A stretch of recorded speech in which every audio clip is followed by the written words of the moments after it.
What's going on, 49er faithful, 49er fam, 49er gang? This is your boy 49er Dion here, back with another video. Now, definitely before we get into anything, please hit that like button, hit that subscribe buttons, and turn on those post notifications so I can keep you up to date on any and everything San Francisco 49ers. With that being said, let's get right on into it. So, for today's show, we got a special guest here. You all know him, you all love him from Nothing But Niners. My man Tony is in the building. Tony, what's going on, brother? What's going on? Man, just another day, man. Just ready to get into this 2021 draft talk and figure out what's going on and what happened. First off, how you feeling about it? I'm good. At first I was kind of like, yo, what's going on with some of these picks? But then you take a day and you step back out of the heat of the moment and you really analyze it. And it's kind of like, I see what's going on right now.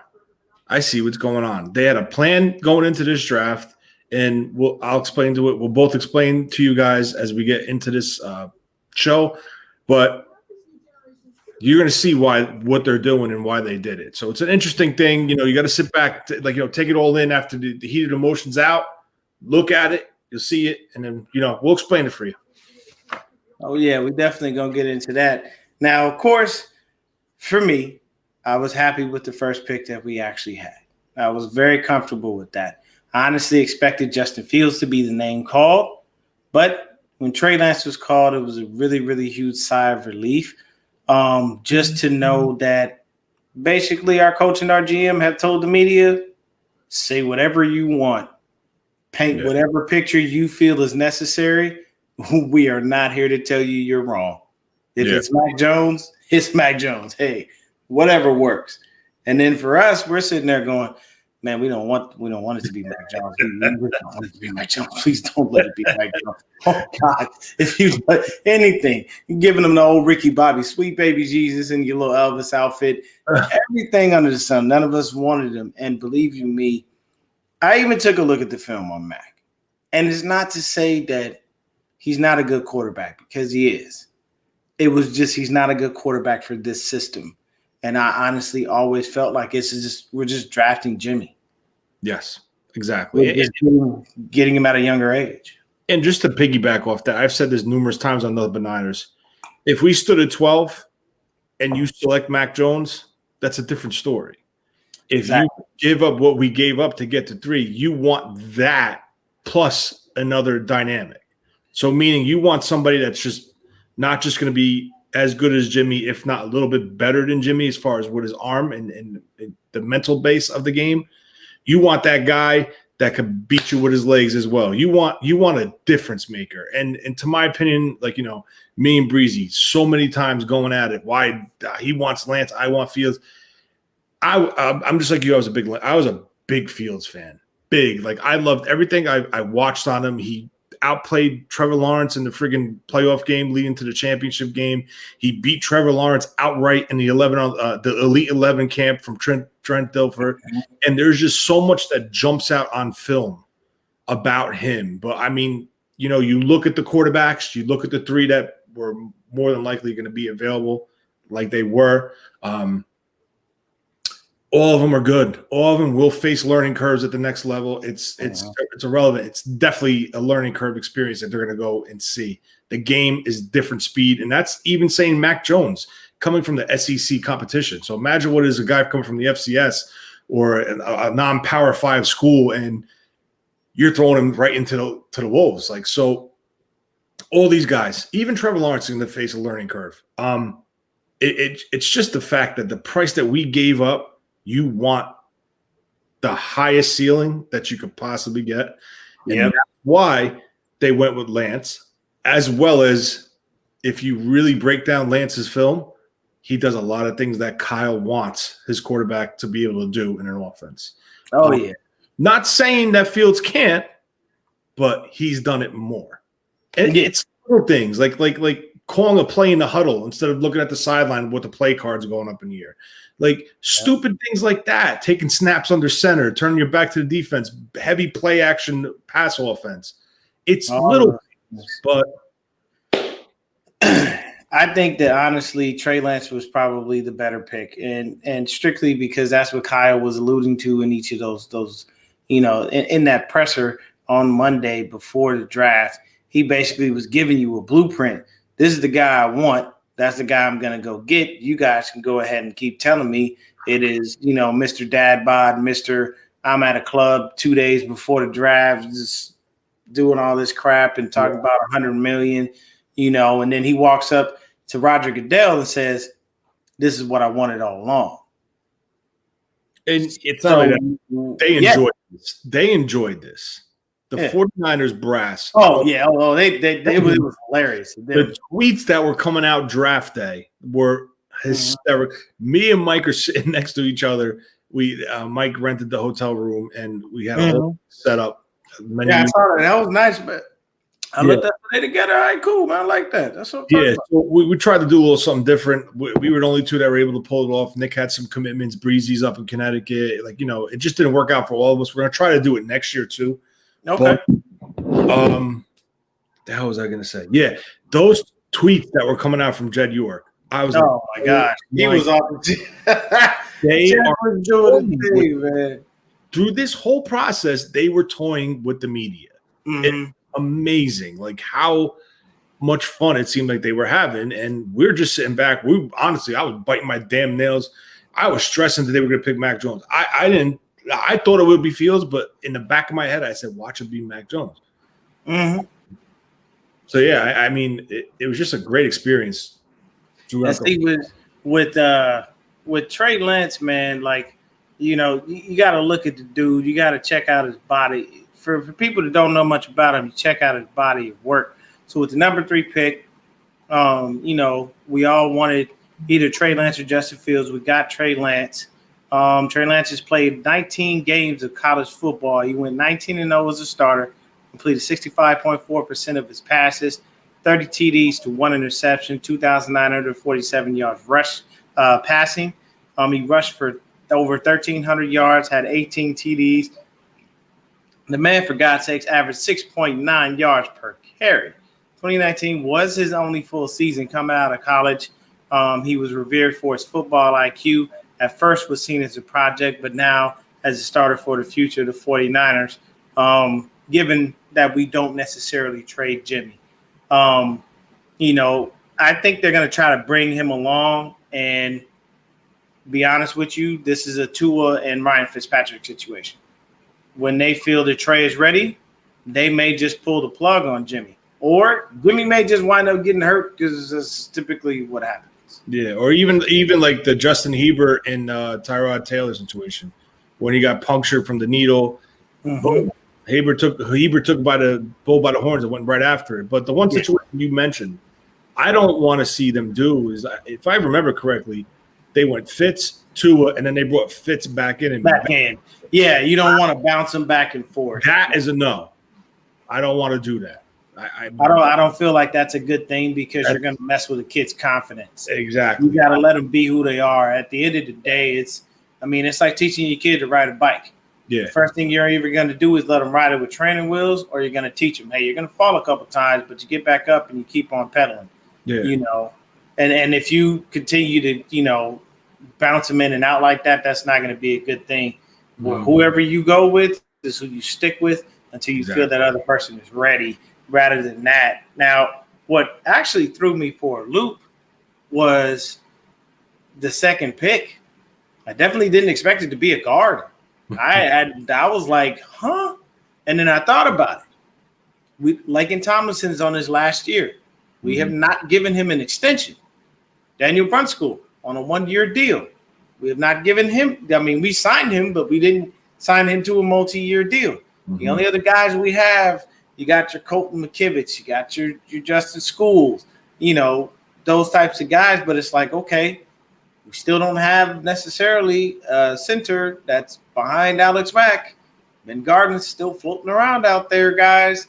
And it's things like that. But I definitely didn't expect it to be a guard by any stretch of the imagination. So Aaron Banks is out of Notre Dame. Last 2 years, Notre Dame went 11-2 and 10-2 respectively. said that McGlinchey pounded the table on drafting this kid from his alma mater. Did anticipate the 49ers drafting an offensive lineman due to exactly what I just stated. But from all reports, it said he's supposed to be a bully and a mauler on the line. Like this guy is basically the big guy that's going to take you off of your feet and move you off of your spot. What do you think, Tony? He's definitely he's a big dude, man. There's no doubt about it. And for the older fans, he kind of reminds me of like the good old days when Jeff Garcia was the quarterback and Steve Young was still there, of two guards that they went out and brought in free agents. One is Kevin Gogan, big physical dude. Remember Gogan? No nonsense, will park you on your ass. And the other guy would be Ray Brown. Two big dudes, man. Like this guy is that. And in our pre-draft shows leading up, going over some prospects when we set our big board for Nothing But Niners, I was kind of like on the fence with Banks. I liked him. I liked his skill set. I liked what he brought to that offensive line in Notre Dame. It's just I didn't think he would be the guard that they would take in the second round. I had a third grade. I had a 2/3, like a second/third grade, a lower second, high third on him. But my thing is like Kyle is kind of going away from past practice, and it's showing me that he's starting to evolve. And if you look at the creation of this draft class, their selections are based off of something, and I love it. And I was just speaking to Mike about it today.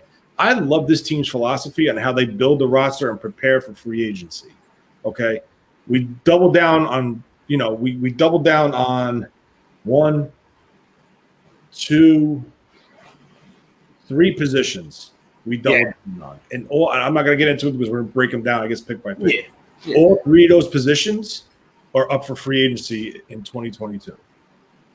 So there's a plan in place here. Okay. And I love it because they're very organized and they're very to the point. And that's why, like, you hear these draft picks, you're like, what the hell? But getting back to Banks, big physical dude, he's a mauler. He's the guy that does things what Mike McGlinchey cannot do. Yeah. Guy, once he anchors, you're not moving him. I don't give a crap who you are. You're not moving him. The guy is like, once he locks those legs into like that anchor position in his pass set, it's a wrap. You can't bull rush him. You can't. So with that being said, I see him being plugged in as the right guard with Brunskill and McKivitz. I think the Niners really wanted to draft a center in this draft, but it didn't work out that way. So what I think is going to happen now is, out of all these picks, I think he's going to be the one that's going to contribute day one, definitely, even though I would love to see Lance. But he's going to probably take over the right guard spot, and I think that's going to take Brunskill to be the backup center and to learn from Mac on, to take over the center position probably within a year or 2 or potentially 3 if they don't add somebody in the following years. But it gives them versatility now with this line. So if he starts at right guard, you got Tomlinson ended up next year as a free agent. We drafted somebody potentially to take up the left guard. So now you're solidifying your line. And what you're doing is you're taking talented players and you're locking them up for 4 years on cheap deals. So now not only is it a roster building, but it's financial planning as well for your salary cap going into the future, which is huge. You have to take this into account. But the one thing I will say, he doesn't have the footwork like your typical 49ers outside zone lineman do. He's not. His feet aren't as fast, but I tell you what, for a man his size, he could move. And he is a shifty dude. He could get out, but he's not your typical guard where, like, they could pull on the dime. Like, you'll have the play side guard block down, he'll loop around, and then he'll seal off, and then the back cuts right off of it. Mm-hmm. It's pretty impressive for a 330-pound man how fast he moves. I will say that.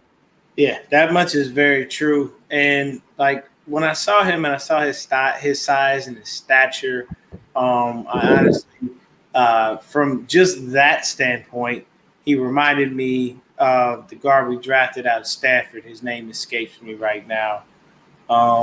Joshua Garnett. Yeah, Garnett.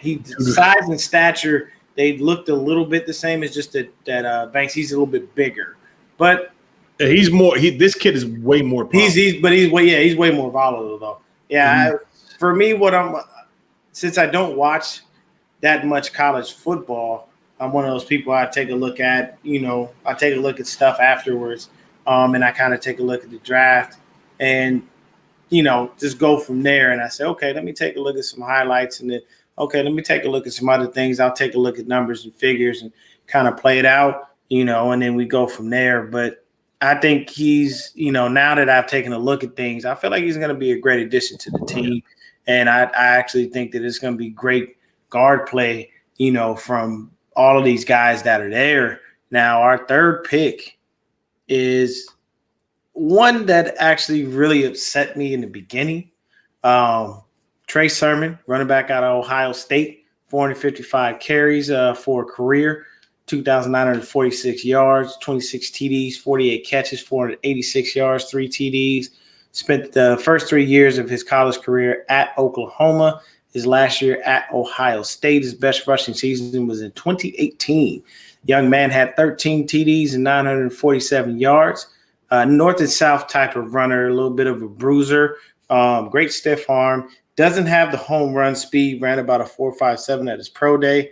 And last year, of course, Ohio State went all the way. But for me, when I looked at it, I automatically said, why are we drafting a running back? We don't do that. We always draft. What's going on, John B? We always get UDFAs for running backs. I said, okay, well, so we're picking running backs.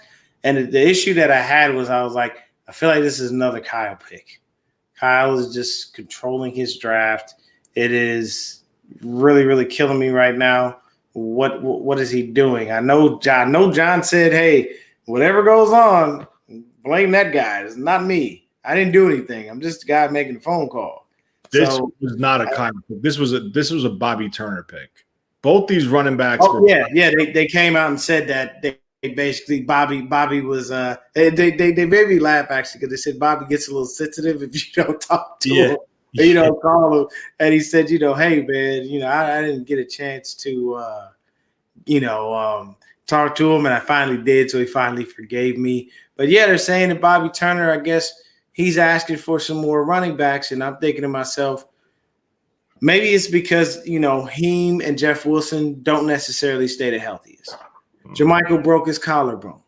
I guess he felt like he needed some more guys in here. But the one thing that all of those backs don't have, they don't have the home run speed because the fastest guy there is Raheem. Now, he's a one-cut guy. He cut, he go. If you miss him, you can forget him because he's already in the end zone, diving and hitting that surfboard. Somebody said Jeff Wilson Jr. wasn't a bruising runner, and I was really confused on that. I'm sitting there looking like, I don't know what games you watch, but every game I watch, Jeff Wilson Jr. will lower his shoulder and run you over as hard as he can. No, that's definite. I just don't think he has the frame to be what Sermon is. Yeah, talk to me about Sermon. What do you think about this? Right, so here's a little tidbit, okay? Like I just said before I said we break down the rest of the draft picks, this is part of that plan right here. You're seeing it, okay? What happened was the 49ers, first of all, they traded back in round 2, 5 spots, I think. I don't have the details off the top of my head, but they traded back. They picked up Banks, which is fine because they didn't reach for him at 43. They moved back. They accumulated picks to make this trade. Yep. They were kind of slick about it because it only cost them one draft pick. But they didn't have to forfeit their 102 pick, which was our next selection, which was very creative. So they used house money plus a 4th-round pick to get up and get their running back. Now, here's the catch. They took him at 88. They traded up to 88. Carolina was 89. The 49ers made their selection. The minute the selection came out, Carolina traded out of the pick. Yeah. So what that tells me is Kyle had some intel that Carolina was taking Sermon at 89. Now, my motto is if you're high on a guy and that's your guy and you want him, you go get him. Right? Yeah. You only picked up one draft pick because of your creativity in the 2nd round. So you go get your guy, you secure him. And the reason why I'm saying I know I don't have inside info, but Carolina's next pick in the 4th round was Chuba Hubbard. That's a running back. So that's why this deal was done. And maybe they took him a little bit higher than what he was graded. Okay. But if he's your guy at this point with a roster that's, in my opinion, is pretty much set on ready contending to make a real strong push, you do that. And not to mention, like I said before in a previous position group, they're all free agents next year. So Very now true. you have Sermon locked up for 4 years, and the other guy's going to be locked up for 4 years as well. So now you have a brand new backfield to match the nucleus of this team. The one young guard in Banks, a quarterback, 20 years old. So you have 4 years there. You got Trent Williams. It's going to be is locked up probably for another 3 to 4 years due to his age. All right, we got to groom a center, which would probably be Brunskill. You have your franchise quarterback who is 20 years old.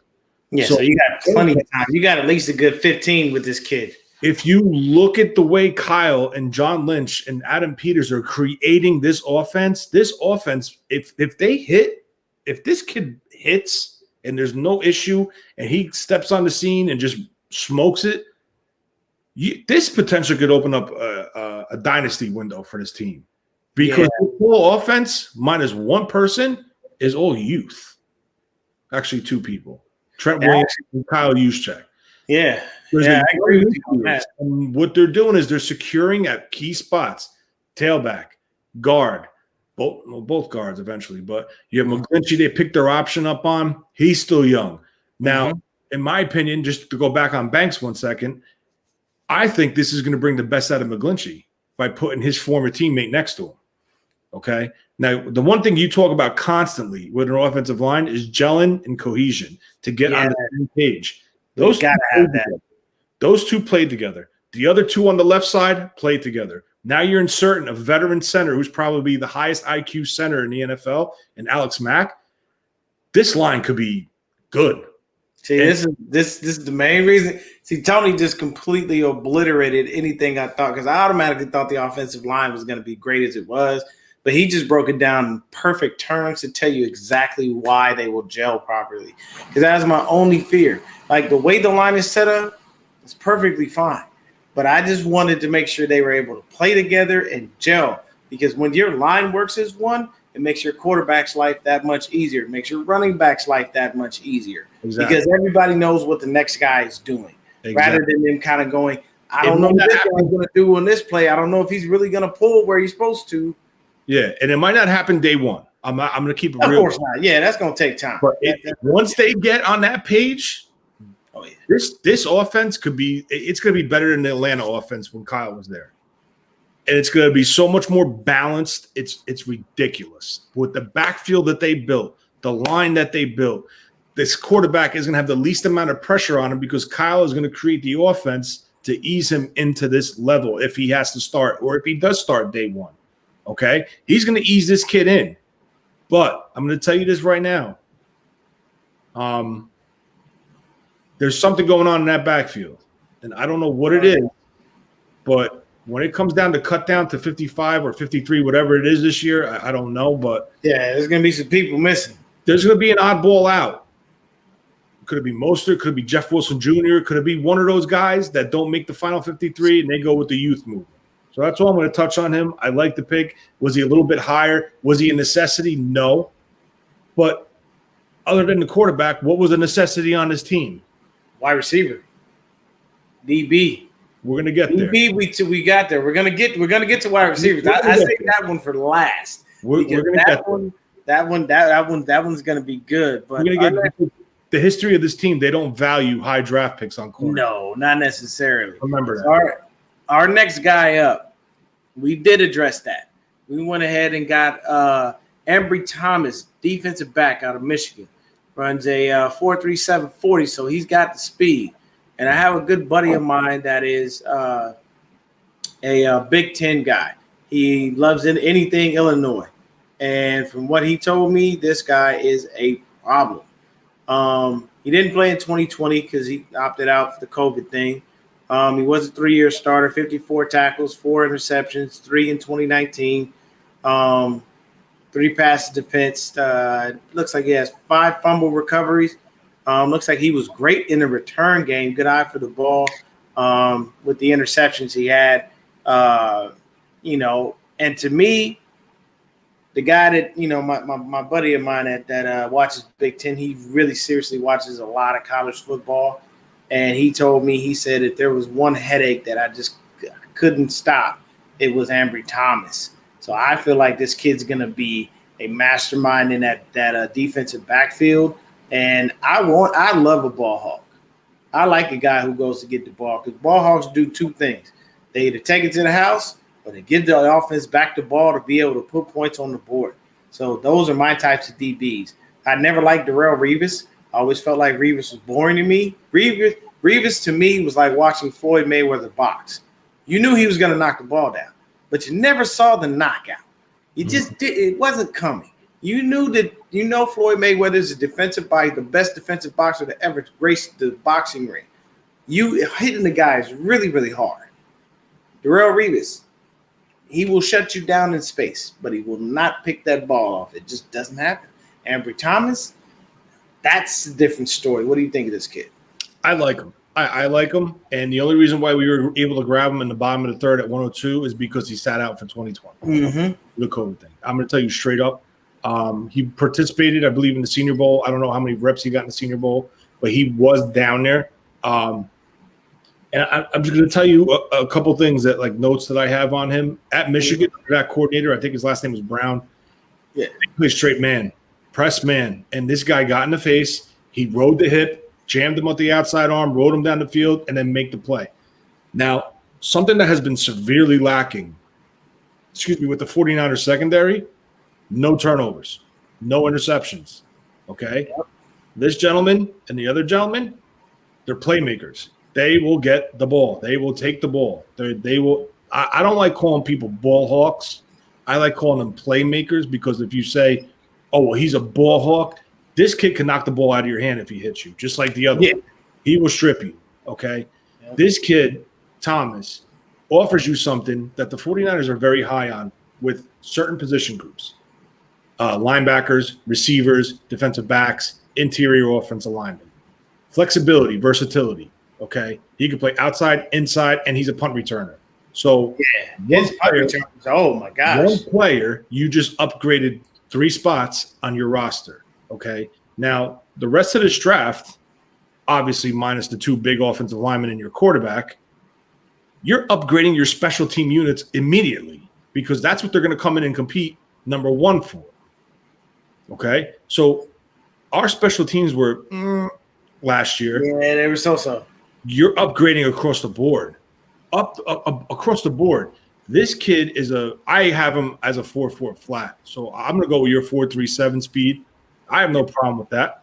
It's faster. So yeah, he just brings that mentality. He's wired. He's a competitor, and that's what I like out of corners. And just like the second guy that we drafted, he's the same exact thing.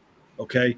Now this team has been through transition, and as far as a secondary coach, since Kyle's taken over. First year is Jeff Hafley. Then we went to Woods. Then we went to There's another guy. Damn, I forgot his name. He was just the coach last year. We had him. He came over from Miami, and now we have the new guy. He was the defensive coordinator for Corey Lindich, I think his name is. He was the defensive coordinator for the Detroit Lions. So it shows me, now that Salah's gone, these type of pieces that they're adding, I think this defense is going to be a lot more aggressive up front, and they're going to be playing more man coverage on the outsides, which is good, especially when you have a pass rush that we have, if healthy. Man, and that's what I like. I like man coverage. I've always liked that. I like when I like the old, but see, I'm an old school guy. I like it when you jam a dude off the line, knock him off of his route. That split second of jamming the guy correctly gives the defense just that much more time to get to the quarterback. By him grabbing him, the defensive end will get 1 step. Exactly. And that 1 step automatically goes boom. Now that quarterback is down, or now that quarterback has to make a mistake because he's too flustered. We can't do any, you can't do anything with the guy. And to me, after looking at this kid, and like I said, talking to a good buddy of mine, I feel like this guy is going to be a nightmare. Now we got this next guy on the list is Jalen Moore. He's a tackle out of Western Michigan. Only allowed 7 sacks in a 4-year career. Had a great Senior Bowl, which helped his stock rise. Can be either a tackle or a guard, which is great because Kyle loves versatility. Possible successor to Trent, great in pass pro and run pro. As far as this kid, I didn't get a chance to do a lot of work on him. What do you think of this kid here? Because like I said, he's a tackle in college, but they project him to be a guard in the NFL. Okay, this was the one pick. Now, mind you, in the heat of the moment, I was amazed by the draft. This was the one pick I was like, okay, what the F is going on right now? Is this like a game? Is this like a joke? And like, you watch the highlights on him. Obviously, I didn't think we were going to go tackle, so I really didn't do a full study on him. Like, the draft. I remember watching him at the Senior Bowl. He had a very, very strong Senior Bowl. He played predominantly at the left guard spot at the Senior Bowl. He had some reps at left tackle. He had some reps at right tackle, but they mainly inserted him at the left guard spot, which I found interesting. He has the footwork to play outside, but his demeanor and his nastiness, he's built to be a guard at this level. He's 6'4", 315. In my opinion, he's going to come in and he's going to be the guy. If they can't get something done with Tomlinson, I think he's going to be your new left guard. Okay. Now, getting back to the previous conversation, if you want me to shut up and stop talking, just tell me because I go on. No, because you're hitting good points. This is why you're here because I'm loving how you break this down because I honestly thought the other guy was possibly going to be our new left guard, but you're stating that this kid here could be. I like it. I think he's going to be the left guard because what's going to happen is you're going to insert Banks at the right side because he's played right and left, and Banks played right tackle, but you're going to insert Banks now to solidify that offensive line to upgrade that right guard spot because remember in the Super Bowl, Mike Pearson. He had a hell of a season, but he got blown up. He got killed in that Super Bowl. And that was a typical 295-pound right guard. You go bigger, stronger, more solid. You beef up the interior, and you go with an athletic center. So, and that's with Mac. And that also would take pressure off Mac having 2 big physical guards. But I see this kid sitting behind Tomlinson. Now, if Tomlinson can't get an extension done, I think he will be not inserted, but given the opportunity to win the left guard spot. And this is all if he pans out. This is all projection. Yeah. But I do like what I've seen from him because I went back today. I went on YouTube on my TV and I pulled up some clips. I watched some of them, some of his highlights, and I watched him at the Senior Bowl. And he was pretty impressive at the Senior Bowl facing top-notch seniors in the country that are going in the draft. So that's what I'd like to see. Tony should have 30 minutes. I'm here to help the boy out, so it doesn't matter. Yeah, man. He's here to help me out. Man. Tony can go as long as he wants, man. So getting back to it, this guy can give you versatility as a guard tackle, where I think Banks is going to strictly play at the guard in the NFL. Yeah. So here are the 2 pieces I was telling you about how you're solidifying your next 4 years with the interior of your offensive line of the 49ers. So it's a smart move. It's the way they're building it. Is this guy a day one contributor? No, I don't think he can beat out Tomlinson. But I will tell you this, he can turn into somebody as good, if not better than Tomlinson, because the one thing I like about him is he finishes blocks. He might not be the fastest to get out, but he plays to the whistle. And he does have a slight mean streak to him. He could pass pro. His run game, he could work on a little bit. But I think, a summer in the weight room under the NFL workout regime. Oh, yeah. You'll be good. Strength. So those are all positive things that could be corrected. But I like what I've seen from him. I really do. Yeah, and those are all good points. And the one thing that I've been thinking about as you've been, elaborating on these things is the salary cap next year is going to explode. Because you got to think about it. We hope. We're hoping that basically the NFL, along with everyone else, is banking on by the time the NFL season hits, boom, we got everybody in the stands. We're looking to be at probably at a minimum 75% capacity for stadiums because those owners they're not taking another hit like they did last year. So if that was SoFi's first year and you had nobody in that stadium.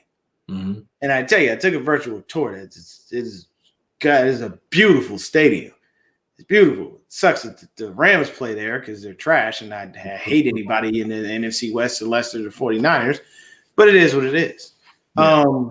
But yeah, that's definitely going to be one thing to keep a very close eye on. Now, the next guy on our list here, I actually kind of glossed over him in an accident, but I figured it out. We have De'Mondre Lenoir.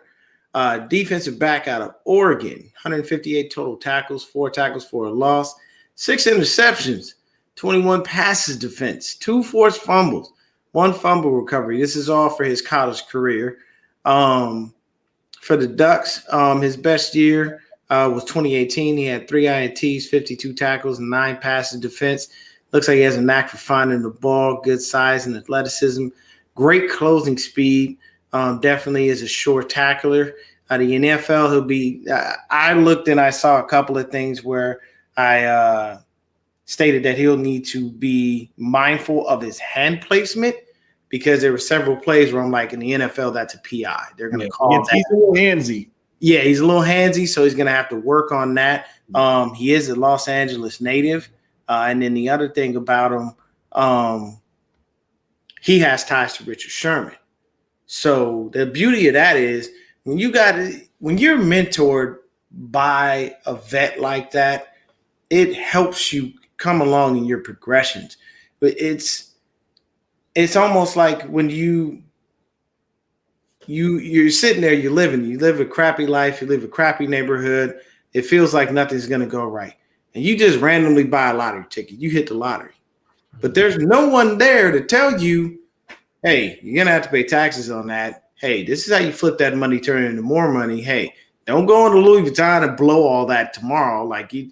There's no one there to guide you with that. When you have a good mentor like Richard Sherman coming from Compton, going to Dominguez, like all of these things happening, then yeah, that gives you the opportunity to be able to have a leg up on the competition.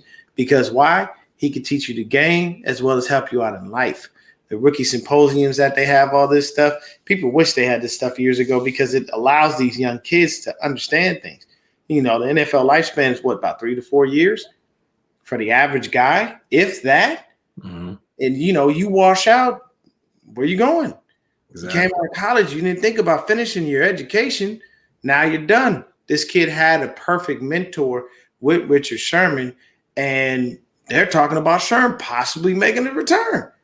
Yeah. So tell me what you got on that, because I think I'm not opposed to adding more DBs. That's my favorite position in football. So not at all. And listen to me, I see him as a special teams contributor right off the bat. Okay. He's versatile. He can play zone. He can play man. He's what the hell was I going to say? Give me a second. I just lost my train. Ball skills. He's better. He's better in press man coverage than he is in zone. Sometimes he gets a little. It's a little eyesy and starts looking, and he might get a little lost in the zone, but his press man skills are above average. He's pretty damn decent in it. He's got great ball skills.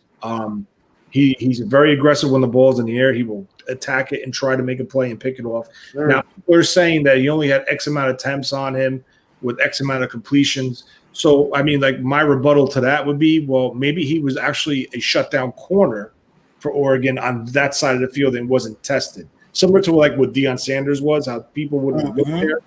I'm not saying he's Deion Sanders. I'm just saying. No, it's just maybe offensive coordinators on the opposing teams felt the matchup was better on the other side to take advantage of. So with that being said, the knock on him, he tries to go for the kill shot, and sometimes he misses on tackling. So that's my Marcel Harris-like.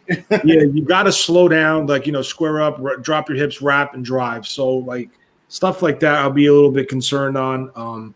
but his football IQ is pretty good. He knows how to dissect the zone, like as far as to try to figure out what when the stem comes off, where the routes are going. So I mean, listen, he is a solid prospect. For what pick did we get in that? We got him in the 5th round, I think. Yeah, for 5th round, 172. I have no problem with this selection. Again, another position in 2022 that is going to be depleted fully. I think one person's under contract, and that's Emmanuel. That's yeah. So you're adding 2 pieces, and again, like I said before, this team doesn't invest big on corners. They have this thing where John Lynch, when he built this team with Kyle, they built it from the front back. Yeah. Because you could be average on the back end if your front's a bunch of monsters. Okay, now if your front is not as strong as ours potentially could be, pre-injury, like it was in the Super Bowl. Yeah. If they're not good, listen, man, you might need to upgrade a little bit more and go higher in the draft and take better talent. But right now, I think their philosophy is pretty much on point. They're adding 2 quality corners to this. And there's rumors that they're snooping around a couple of veterans, Sherman, Haywood, I think from the Los Angeles Chargers, I think was one of them. Mm-hmm. So it's going to be interesting to see how it goes. But for the selection, the round, the player, I have no problem with it, because if he doesn't contribute right off the bat as a corner, he's going to improve the special teams. So what more could you ask for? Yeah, I agree with that. And I just like the fact that both of these dudes are press man type of DBs, like guys that'll get up in your face. They're not afraid to go toe to toe with you, and they're looking to go ahead and get at you. I can't believe I forgot to say that. I like the way this kid is wired. Him and Avery Thomas. Mm-hmm. They don't back down. They will get in your shit and they will challenge you. Yeah. They're high competitors, these kids, and this is what you want. If you're asking me to build a corner, I want a guy. So what if he runs a 4.5 or a 4.49? Yeah. I want a guy that's wired to fight you every play and compete and just get in you and try to mentally get you off your course or physically get you off your course. But he's got to watch the hands at this next level. Yeah, because that will they're very quick to throw flags, because this is more so an offensive driven league when it comes to flags in general. And to be honest with you, that's why when we traded back, I kid you not, I was like, if I was the one who bought this glass instead of the wife, I'd have chucked it across the room, strictly because I wanted Asante Samuel Jr. Because I know what his daddy did. I was one of them. And you said what? I was kind of hoping, but when I saw them trade and the Chargers, when I saw them move back, I said he's gone. I know he's gone, and it's really gonna piss me off when he goes. But I wanted him just because I know how his dad was, and I know what he can be. And then of course you've seen him get on the guys, get on the big dudes, get on the Devontae Smiths, and stuff like that. And he doesn't play around, and it doesn't. The thing with him is Asante Samuel wasn't a really, really big dude, but he played big. Yes. And he wasn't afraid of anyone. Like nobody scared him. He'll tell you. I remember watching him because I subscribed to T.O.'s YouTube channel, and T.O. was saying, he had him on there, and he was saying I wasn't the fastest guy on the field. So if you was running a 4.2, yeah, you could burn me. He said, but you had to get past me. That's the thing. How I would want a corner wired. And I got into a little disagreement with Mike, I think it was, or maybe it was Nick. Like everyone kept saying, because obviously this year, and it's another reason why I know I'm getting old, is all the guys I remember in the past, all their kids are coming into the pros now. Yeah. So now, like, I know how I am with my son. Like everything I do, I teach my son. Like, and just imagine what it is for those kids when they were young and their father was crazy.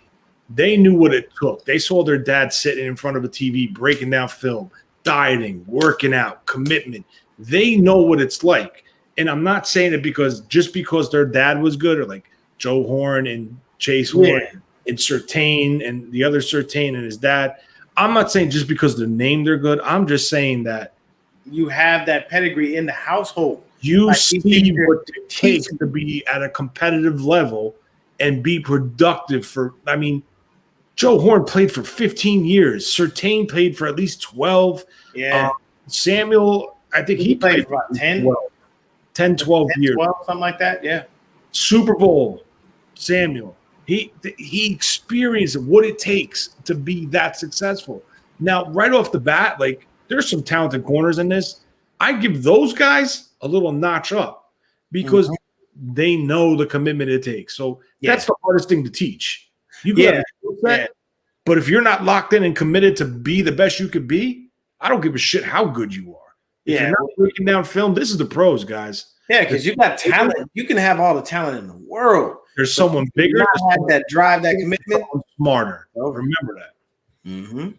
Yeah, because I think they showed a video of Emmanuel Sanders breaking down some of the stuff to our guys, to Debo, to Pettis, to Kendrick Bourne. You know, just saying certain things, just let them know, like, hey, this stuff is like routine stuff that you do on a daily basis.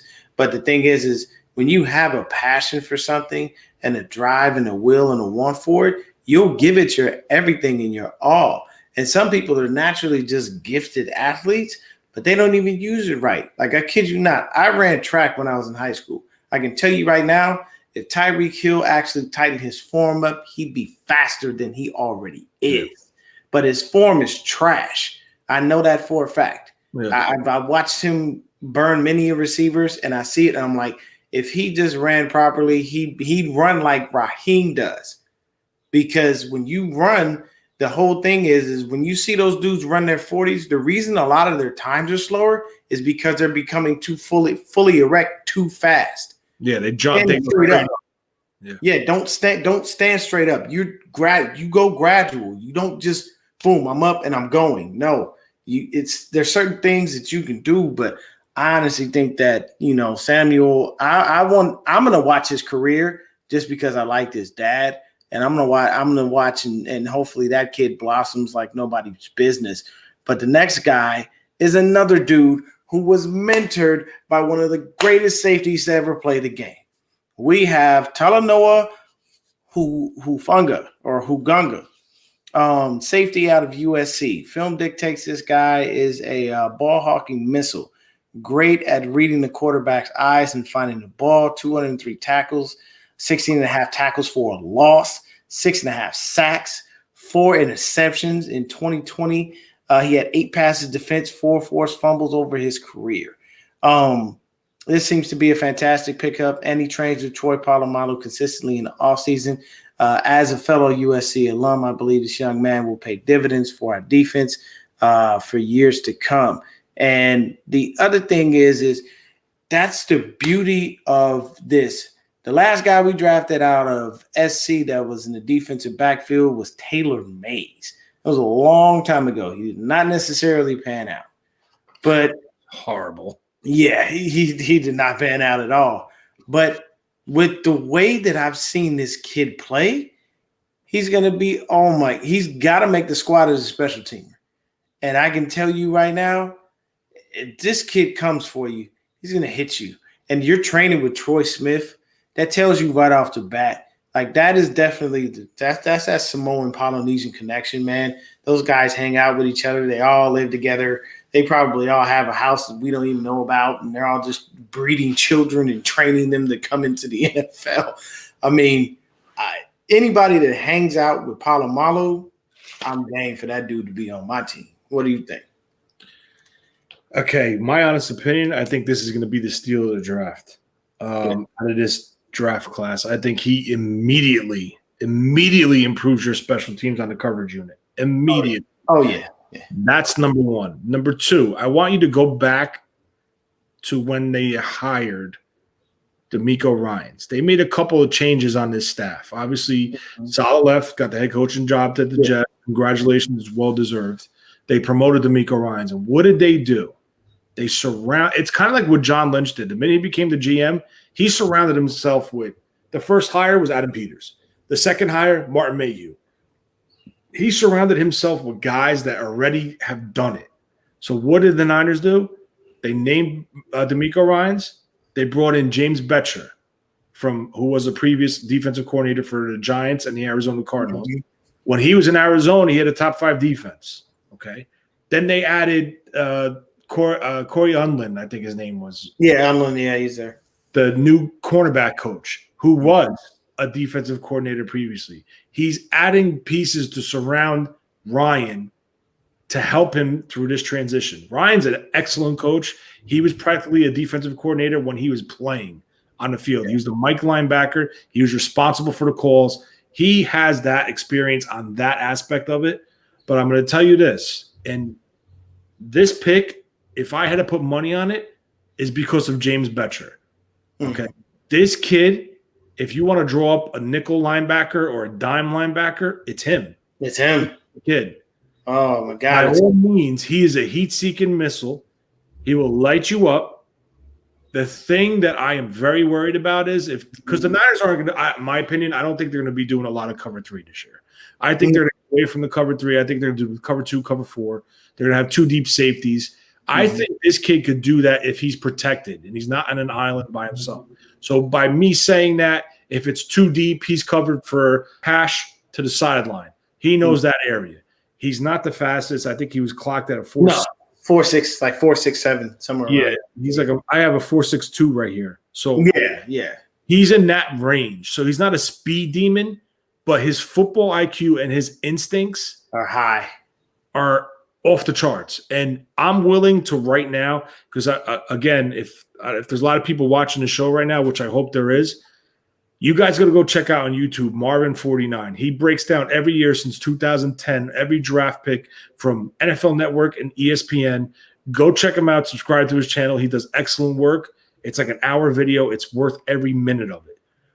I was watching his highlights on that video, and I'm willing to throw his time speed out because his game speed does not match his time speed. No, and that's what people get really caught up in is game speed versus time speed.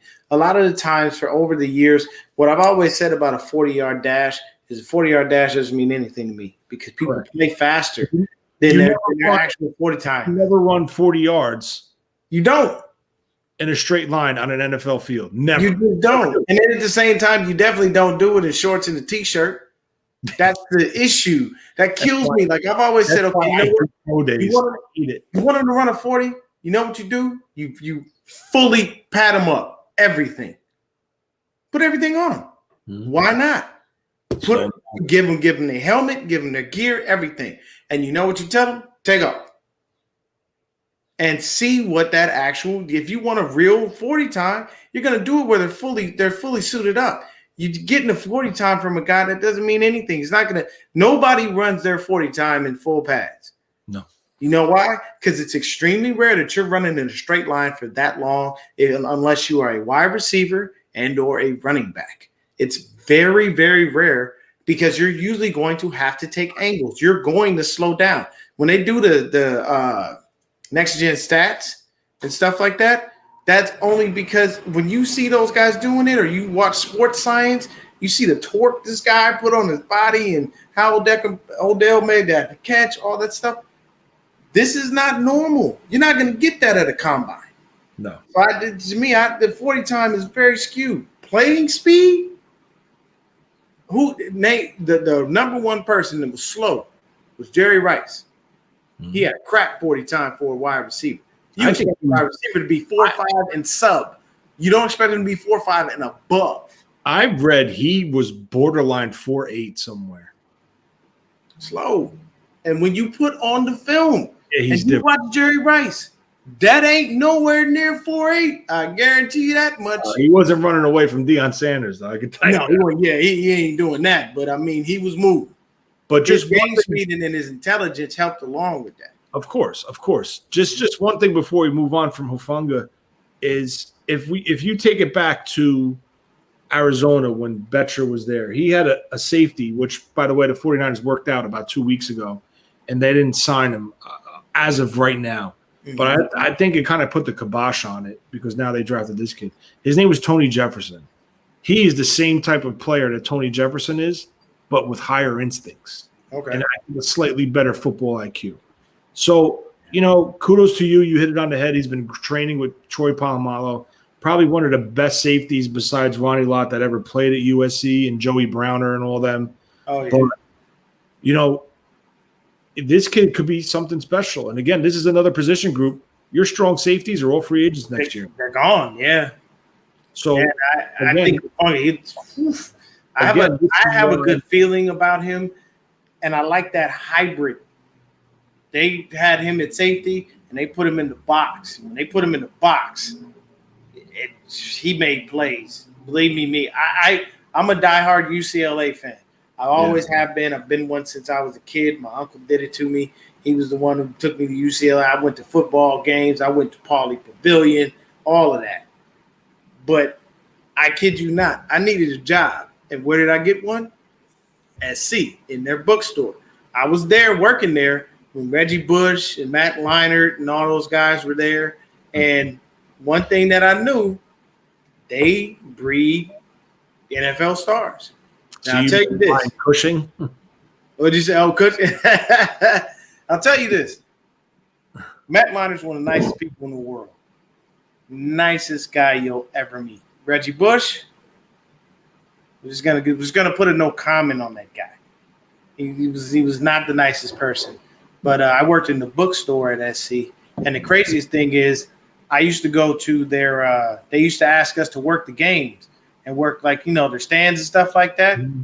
So I'd get in to the games free. Mm-hmm. So I'd work everything. I just would never wear anything USC, and they always wondered why. Till the rivalry game came up that year. I'm talking wristbands, hat, shirt. Man, I'm blue and gold all the way. And they looked at me and they said, "You work in our store and you rep for the other team? That's horrible." And I said, "I don't know what to tell you, man. I'm not going to change my fanhood. This is a job. This ain't an adventure. But I'll tell you this. I'll definitely for damn sure go ahead and watch my UCLA Bruins get in you." That's right. Yeah, but our last guy that we have here is Elijah Mitchell. Elijah Mitchell's running back out of Louisiana, 527 carries, 3,267 yards per career, 6.2 yards per carry, 41 TDs. Receiving 49 catches, 597 yards, 12.2 yards per catch, and 5 TDs. Good runner. Seems like he can go north to south or east and west. Best year he had in 2019. Over 1,000 yards, 16 TDs for the Raging Cajuns. Says he modeled his game after Alvin Kamara. Now, that is definitely a good guy to model your game after. Of course, we all know Kamara wound up getting his spot because Mr. Hurd took off to Baylor. But what are your thoughts on this kid, Elijah Mitchell? This pick right here, in my opinion, and I said it on another Beniers, it's a straight luxury pick. Okay. Mm-hmm. It's a straight luxury pick. I think the 49ers maxed out their board in their draft room, and they saw this there, and they took a shot. And it honestly, if you draw up a Kyle Shanahan back, this is the guy right here. The negative on him, he runs a little high. But got a little lower. I noticed that when he senses the contact, he tries to he'll lower instead of taking a blunt shot upright. I like what this kid offers. He's fast. He runs hard. Let me get my notes real quick. Hold on a second. I can't do all this off the top of my head. I'm not as good as I used to be. Of course not, man. Sometimes you gotta tell you, Google's your best friend.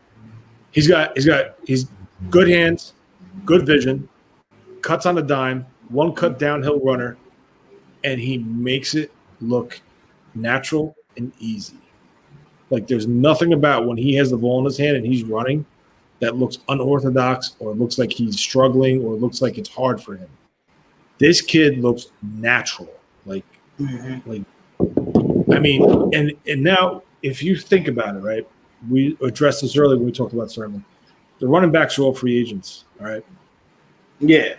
You just drafted a 1-2 punch in 2021. And Sermon right? and Sermon. You have 4 years. Now the potential is if Sermon takes the brunt of the load in the 4 years, they decide not to re-up him. You have this kid who doesn't have a lot of miles on him. So it's kind of creative on what they did. They kind of set them up, in my opinion, for like the next 5+ years in the running back room, in the running back room on paper at least. They're unproven in the NFL level, but I honestly think behind the offensive line that they just built and assembled, I don't think these guys are going to have an issue running the ball. I really don't. Yeah, you can't lose. Yeah, so I mean, they're two different style run. Well, they are kind of two different style runners. They're both downhill, one-cut runners. Sermon's more of a power / he's more balanced, where he can get hit and still remain unbalanced. He's a quick cut guy. He's got quick feet and still not lose his speed. Where this guy, he cuts, he squares, and he goes. It's just like explosion. So they're two different styles, but both of them could be successful in this system. So, and kudos to the front office. They're building a bully up front on this offensive line, and they're setting their future up. But it's all unfortunately surrounded on one player, and that's Trey Lance.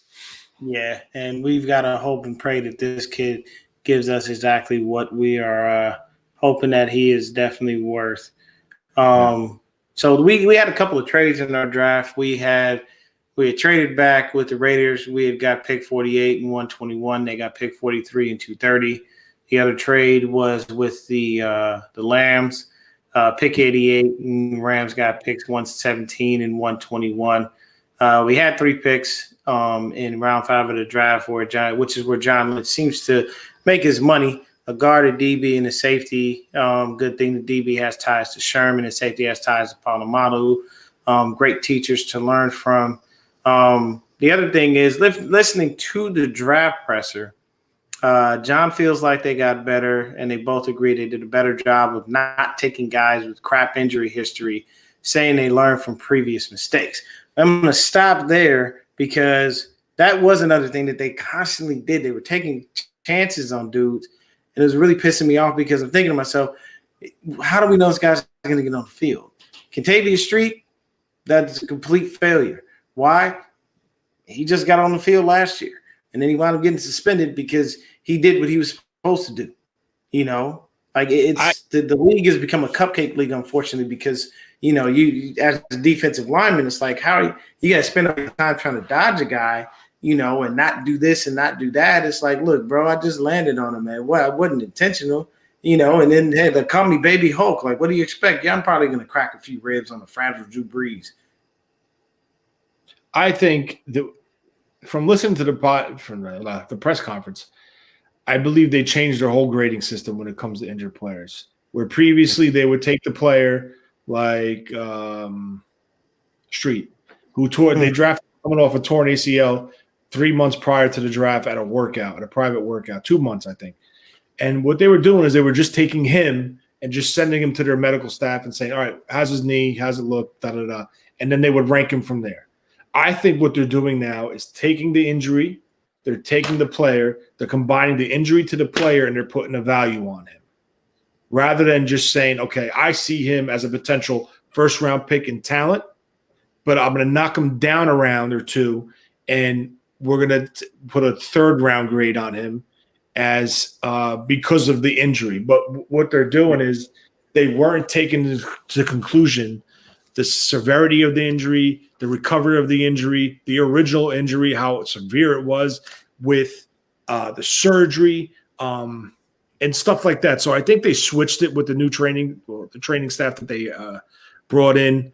So it seems like it's totally different this year because out of everybody here, I don't see nobody with an injury. Nobody has an injury history, and I'm very happy about that. The one guy that does have a injury history, we actually signed as an undrafted free agent. I'm just going to go quickly down the list of the undrafted free agents. We signed Austin. I didn't catch those guys. Yeah, we signed Austin Watkins from University of Alabama. Had a great Senior Bowl. Productive wide receiver. What's that? Was he a wideout? Yeah, he's a wide receiver. Okay. He was at the Senior Bowl, had a pretty damn good week. Caught everything that was thrown at him, showed that he's willing to block, has pretty good speed. Then we signed a guy that I'm just about to explain about injury-wise. Justin Hilliard. Talent-wise, I had him as a 6th-round value, 5-6 round value, 5th-6 round value. And he went obviously undrafted. He was a 6-year guy at Ohio State because of medical. He got two Okay. red vehicles that were allowed him to stay there for the 6th year. If you watch him play, he has all the talent in the world. He's fast. He's a run and chase linebacker. He can cover. He in his zone, he can cover a lot of ground. He's sideline to sideline. He will come up, wrap you, drive you through the ground, and his tackling skill set is pretty damn good. He has pretty good IQ. He can blitz. His problem is he's a major red flag. Can't healthy. Yeah. So I don't have a problem with it guaranteeing him $135,000 to bring him on a practice squad, to bring him on the roster as an undrafted free agent. By all means, because what's $135,000 right now? It's nothing. Yeah, nothing. You're not investing a pick with a guaranteed number contract. $135,000 for this guy is a steal. He's a football warrior. He loves the game. He just can't stay healthy. Mm-hmm. The next guy we signed was a tight end, Josh Peterson out of Louisiana Monroe. He's the son of Doug Peterson, the former coach of the. Yeah, I saw that. Okay. I don't know too much about him, so I'm not going to blow smoke up people's butts. Nah, I'm not really sure. The other guy that they gave significant money to is a linebacker out of Kansas State called Elijah Sullivan. Another running chase linebacker, coverage linebacker. He's 6 foot, 215. He's undersized, but he is literally a cover safety in a linebacker mentality. And we all know what this league is transitioning to. It's a pass-first league. So you got to use these skill sets and take advantage of them because he's a freak athlete. He's not afraid. He can blitz off the edge. He plays the run pretty damn good. The obviously problem with him is if a lineman gets his hands on him at 330 compared to 215, you don't have a chance. That's very true. Due to his IQ, he goes around the lineman. He's pretty smart on the football in between the lines on the gridiron. So for what we got him for, I have no problem. Again, 1, 2, 3 of those 4 guys, I think have a legit chance to making this roster and competing as special teams players because we did move on from Nzoucher. They cut his deal. They did. Warner, Al-Shahir, and Greenlaw. I think they want to bring in some competition for Al-Shahir, and that could be Hilliard if he could stay healthy. But special teams is a weakness of this team, and they've addressed it as much as they could in this draft and undrafted free agency. Oh yeah, we definitely went ahead and did that. Yeah, that's going to be the greatest thing. Now, the other part that I have here, when asked about why they didn't draft a receiver, they both stated there wasn't anyone when they were drafting that they thought might make the team. When asked about slot receiver position, Kyle said again he thinks that we can win with the receivers we currently have on the team. So for me, I said WTF outside of Debo and Ayuk. Let's look at the rest of the receiving corps. We've got River Craycraft, Kevin White, Mohamed Sanu, Richie James, Travis Benjamin, Matt Cole, Juwan Jennings, Austin Prohl, Trent Sherfield. So one of these guys is supposed to be better than everyone in the draft. We also have a ridiculously crowded running back room now with all the guys that we have, but we touched on that.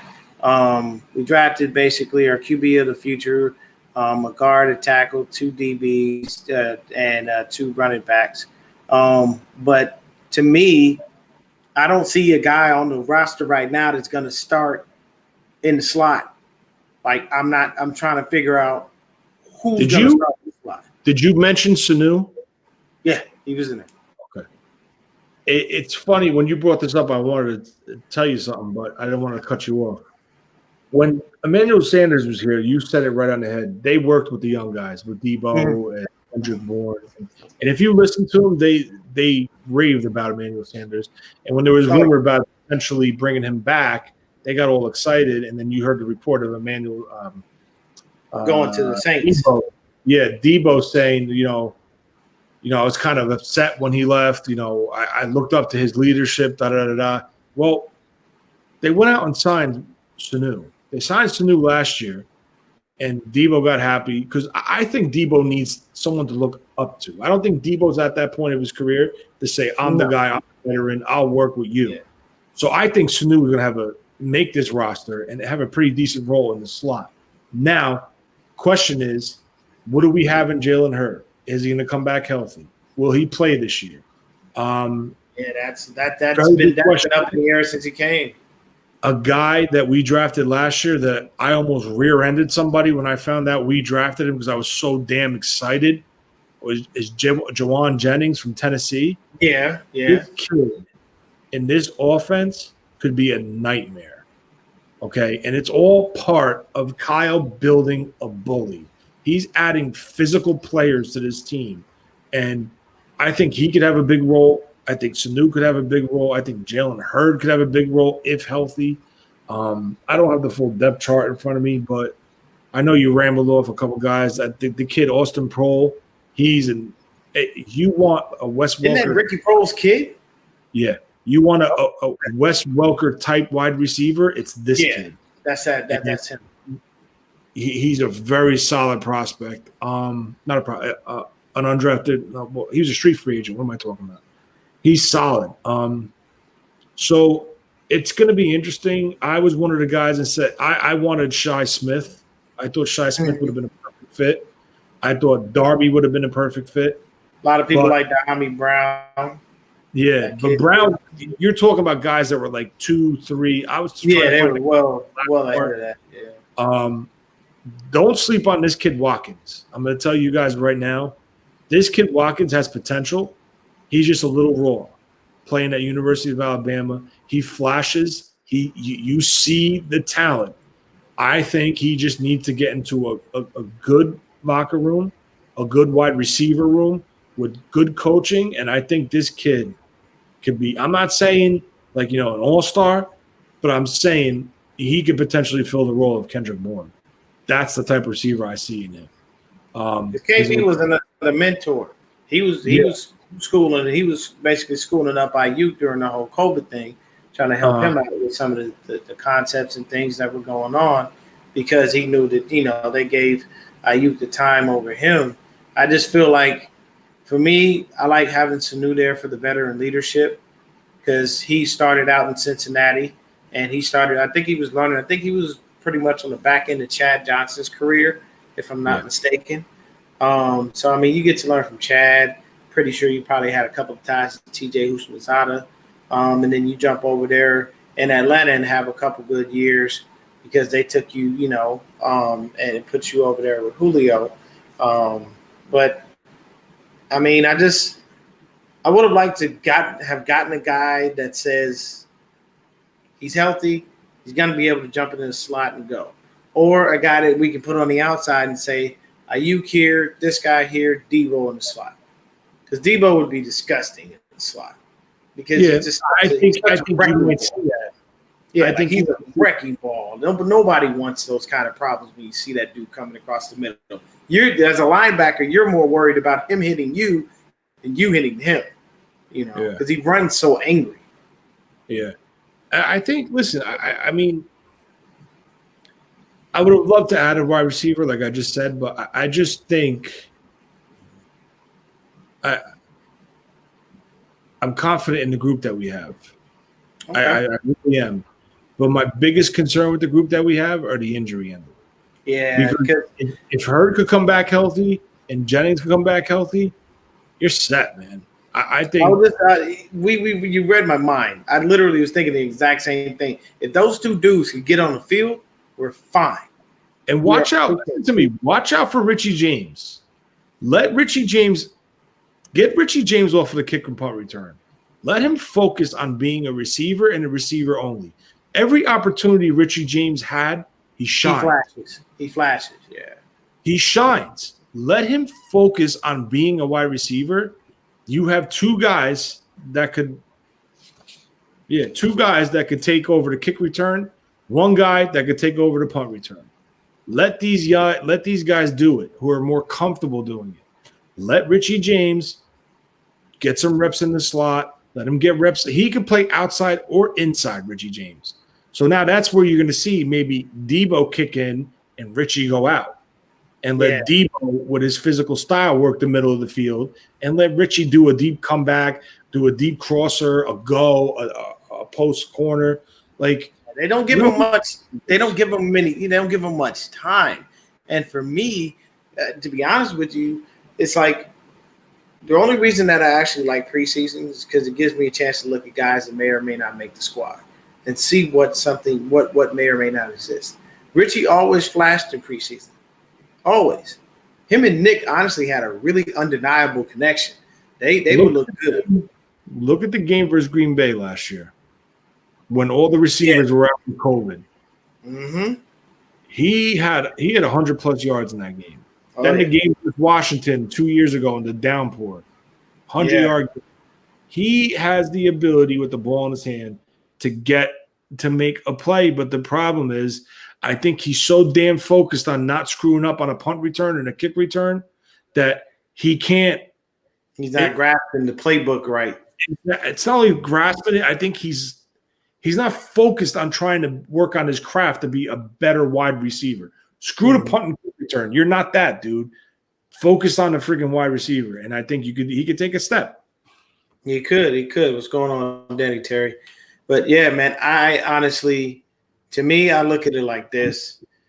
Our draft basically said that we're bullying you up on the front lines, and we're looking to basically punch you in the mouth from that running back position. I honestly think that there's going to be a couple of guys that'll be on the bubble because we got a little bit of a crowded running back room. But I still say that I honestly believe in this during this season that Raheem Mostert starts. I believe he's our number one guy. I know that Shanahan basically always gives it, a situation where he's like, okay, well, nobody's job is solidified, things that we all know that people's jobs are solidified. You're not going to start another tight end over George Kittle. You're not starting another left tackle over Trent Williams. You're not starting another center over Alex Mack, so on and so forth. But of course you say that because, you don't want the media to be privy to what what your decisions are as far as that goes, especially with the way they toyed with him this offseason, laughing in everyone's face when they decided to draft Trey Lance. The number one that I love that they did, though, was I felt like it was going to be Lance or Fields, even with all the Mac Jones talk, strictly based on the intelligence thing. Kyle loves a smart quarterback. And I have a good friend who told me, he talks to one of the guys on the actual team.